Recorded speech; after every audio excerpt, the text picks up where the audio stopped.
বড়ি দিয়ে পালংয়ের তরকারি তো প্রচুর খেয়েছো। একবার শুধু রিকোয়েস্ট করবো, এইরকম চিংড়ি দিয়ে পালং শাক খেয়ে দেখো। চিংড়ি মাছ এমনই একটা মাছ যেটাই দেবে তার স্বাদ আলাদা করে দেয়। এইরকমই পালং শাকের স্বাদটাও সম্পূর্ণ আলাদা করে দিয়েছে। যে পালং শাক খেতে ভালোবাসে না, সেও একেবারে এইরকম পালং শাক পেলে গরম ভাত এক থালা খেয়ে নিতে পারবে। এটা আমি গ্যারেন্টি দিতেই পারি। তো কেমন করে করছি সেটা দেখার জন্য আমার রান্নাঘরে অবশ্যই যেতে হবে। চলো আমার রান্নাঘর। Good afternoon. কড়াইতে সর্ষের তেল দিয়ে দিয়েছি এবং তার মধ্যে নুন আর হলুদও দিয়ে দিয়েছি।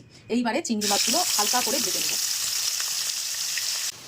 এই পাশে কিছু সবজি অল্প অল্প করে নিয়ে নিয়েছি, যেমন ধরো শিম, বেগুন, কিছুটা কুমড়ো ছিল তাই কুমড়ো নিয়ে নিয়েছি, পেঁয়াজ কলি, টমেটো আর একটা ছোট্ট দেখে আলু।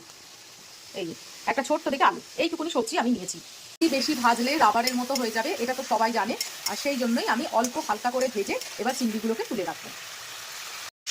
চিংড়ি ভাজার তেলের মধ্যেই আমি একটা শুকনো লঙ্কা আর একটু পাঁচফোড়ন ফোড়নের জন্য দিয়ে দেবো। ফোড়নের একটা সুন্দর গন্ধ বেরোলে আমি এই সবজিগুলো সব একসঙ্গেই দিয়ে দেবো, কোনো আলাদা আলাদাভাবে দেবো না। এর মধ্যেই সামান্য হলুদ আর প্রয়োজন মতো নুন দিয়ে দেবো। এবার একটু নেড়ে নেব আর ফ্লেমটাকে লো করে ঢাকা দিয়ে দেবো। এগুলো ভালো করে ভাজা হয়ে গেছে, এর মধ্যে আমি দিয়ে দেবো পালং শাক।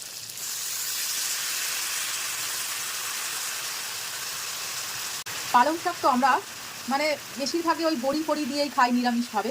একটু অন্যরকম করার চেষ্টা করলাম, দেখি ভালো লাগে কিনা। ভালো লাগলে আর একদিন করবো। এবার আরেকটু সুন্দর করে নেড়ে দিলাম।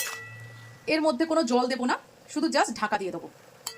কোনো শাকে কোনো জল দিতে হয় না, শাক থেকে এমনি এমনি এত জল বেরোয় যে ওই শাকের জলেই সবজি সমেত শাক সমস্ত কিছু সেদ্ধ হয়ে যায়।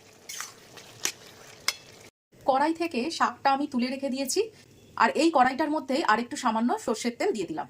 সর্ষের তেলটা গরম হয়ে গেছে, এর মধ্যে আমি দিয়ে দেবো কিছু রসুন আর পেঁয়াজ কুচি। এটা পেস্ট করে না দেওয়াই ভালো, নয় থেতো করে দেবে আর নয় ফাইন কুচি করে দেবে।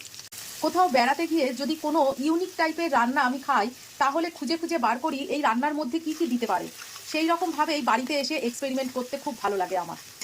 এটাও একটা সেই রকমই এক্সপেরিমেন্ট। জগদলপুরে গিয়েছিলাম, তখন ওদের ওখানে সমস্ত কিছু নিরামিষ, কিন্তু পেঁয়াজ রসুনটাকে আমিষ বলে মনে করে না, তাই পেঁয়াজ রসুন দিয়ে ওরা এইরকম একটা পালং শাক করেছিল। চিংড়ি মাছটা দেয়নি, আমি চিংড়ি মাছটা নতুন করে অ্যাড করলাম। কিন্তু যত না আমরা বড়ি দিয়ে পালং শাক খেয়েছি, এই পালং শাকটা খেয়ে আমার সেই থেকে মুখে লেগেছিল, তাই ভাবলাম আজকে একটু করি আর তোমাদের সঙ্গে রান্নাটা শেয়ারও করি। অনবরত নাড়তে নাড়তে যখন রসুনের একটা সুন্দর ফ্লেভার আসবে নাকের মধ্যে, তখন এই তরকারিটা আবার দিয়ে দেবো এর মধ্যে। এবার রসুন আর পেঁয়াজ সমেত এটাকে সুন্দরভাবে নাড়বো। এতে দিয়ে দেবো ভাজা মশলার গুঁড়ো।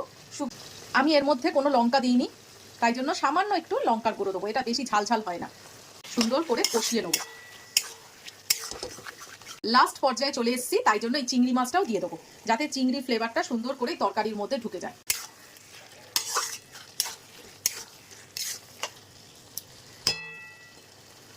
দেখো তো কেমন হয়েছে, দারুণ দেখতে হয়েছে আর খেতেও অপূর্ব হয়েছে। এক্সপেরিমেন্ট করতে ক্ষতি কিসের, বাড়ির লোকই তো খাবে। এমন কিছু জঘন্য রান্না করবো না যেটা মুখে দেওয়া যাবে না। তো কেমন লাগলো অবশ্যই বলো। পরের দিন আবার একটা তোমাদের জন্য নতুন রেসিপি নিয়ে আসবো। আজকের মতো টাটা।